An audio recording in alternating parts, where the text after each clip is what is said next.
And even if the result of yesterday's match was slightly disappointing, and my apologies for the Dutch part in that, there's still a chance for Indonesia to qualify for the World Cup, and I wish the team best of luck. Permintaan maaf diutarakan saat Menlu Belanda David van Wiel menghadiri pertemuan bilateral Indonesia-Belanda dengan Menteri Luar Negeri Sugiono di Gedung Pancasila Kementerian Luar Negeri. David mengungkapkan bahwa ada ikatan erat antara Indonesia dan Belanda, termasuk dalam sepak bola.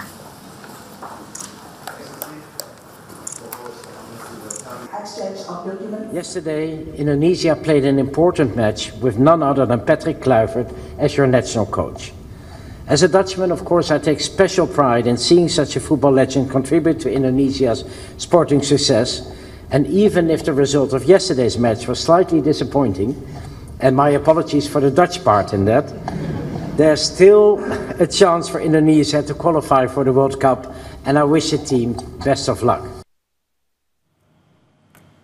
Timnas Indonesia harus mengakui keunggulan Arab Saudi pada pertandingan pertama putaran keempat kualifikasi Piala Dunia 2026 zona Asia.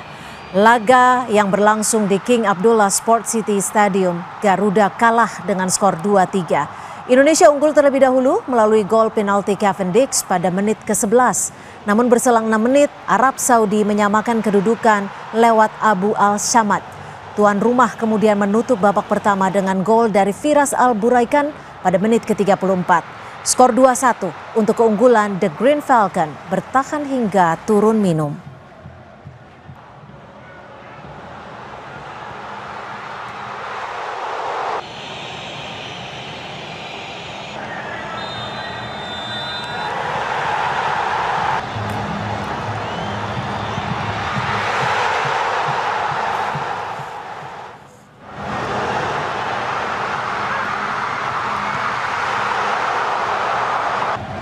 Usai turun minum, Arab Saudi kembali mencetak gol pada menit ke-62.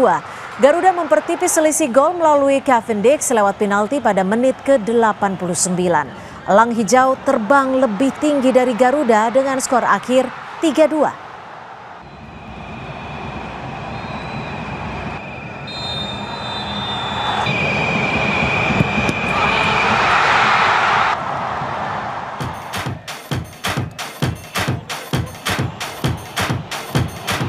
Timnas Indonesia menelan kekalahan dari Arab Saudi pada pertandingan pertama putaran keempat kualifikasi Piala Dunia 2026 zona Asia.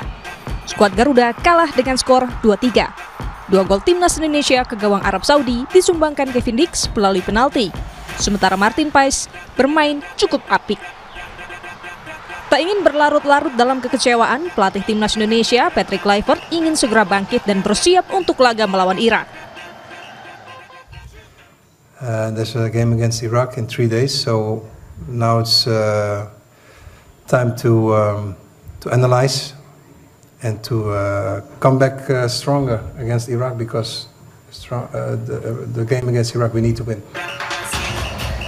Meski peluang lolos ke Piala Dunia 2026 masih ada, analis sepak bola Muhammad Kusnaini mewanti-wanti skuad Garuda harus berbenah dengan meminimalisir kesalahan sendiri di area pertahanan kala melawan Irak.